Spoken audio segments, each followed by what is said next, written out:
गौरी व्रत करने वाली लड़कियों की बात करें तो वो कितनी छोटी उम्र में व्रत करती है।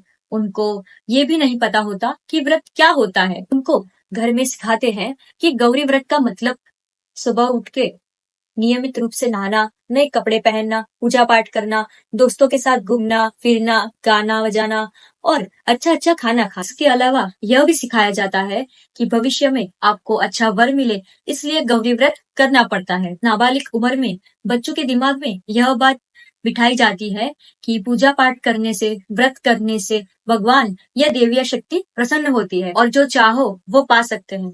यहीं से अंधविश्वास की शुरुआत होती है। हकीकत में व्रत या उपवास रखने से मांगी हुई इच्छाएं पूरी नहीं होती। जो बच्चियां गौरी व्रत करती है उन सभी में से ही सबको अच्छा पति मिला हो, उसका क्या सबूत है? और जो बच्चियां गौरी व्रत नहीं करती है उसको अच्छा पति ना मिला हो, उसका क्या सबूत है? मैंने ऐसे बहुत सारे उदाहरण देखे हैं मेरी जिंदगी में कि जो लड़कियां और बच्चियां व्रत या उपवास नहीं करती है उनको भी अच्छे पति मिले हैं। विज्ञान कहता है किसी भी मनोकामना को पूरी करने के लिए प्रयास और कर्म जरूरी है, ना कि भूखा रहना।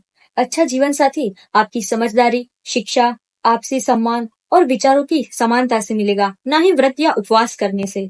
बच्चों को सही उम्र में शिक्षा और पोषण चाहिए, ना ही उपवास की व्रत। अगर उपवास ही सब कुछ है तो शिक्षा, ज्ञान और समझदारी की क्या जरूरत? मासूम बच्चियों को ऐसे भूखा रखने से उनकी किस्मत बदल जाएगी, तो ये पाखंडवाद है। विज्ञान के इस युग में ऐसे अंधविश्वासों से मुक्त होना ही सही अर्थ में प्रगति है। बच्चों को बचपन से ही सिखाया जाता है कि उनका भविष्य का सौभाग्य उपवास पर निर्भर है, ना कि उसके उच्च गुण, शिक्षा और आत्मनिर्भर पर। यह सोच ना ही उसके आत्मविश्वास को कमजोर करती है, बल्कि उसको अंधविश्वास की जंजीरों में बांध देती है।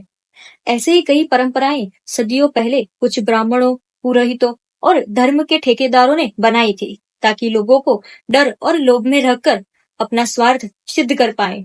आज भी लोग डरते हैं कि अगर उपवास और व्रत नहीं किया तो कुछ अशुभ होगा, और यही चीज उन पाखंडियों के लिए उनका हथियार बन जाती है। आप सबसे यही कहना चाहूंगी, आपकी बेटियों को गौरी व्रत, जया पार्वती व्रत, उपवास और बाकी सब पूजा पाठ सीखने की बजाय सेल्फ डिफेंस और संविधान सिखाए। उसे अच्छे से अच्छी शिक्षा दे ताकि वो सक्षम बने, क्योंकि दुनिया उसे उसकी ताकत, शिक्षा और ज्ञान से जानेगी, ना ही कि उसने कितने उपवास किए हैं, कितने व्रत किए हैं और कितने धार्मिक कार्य।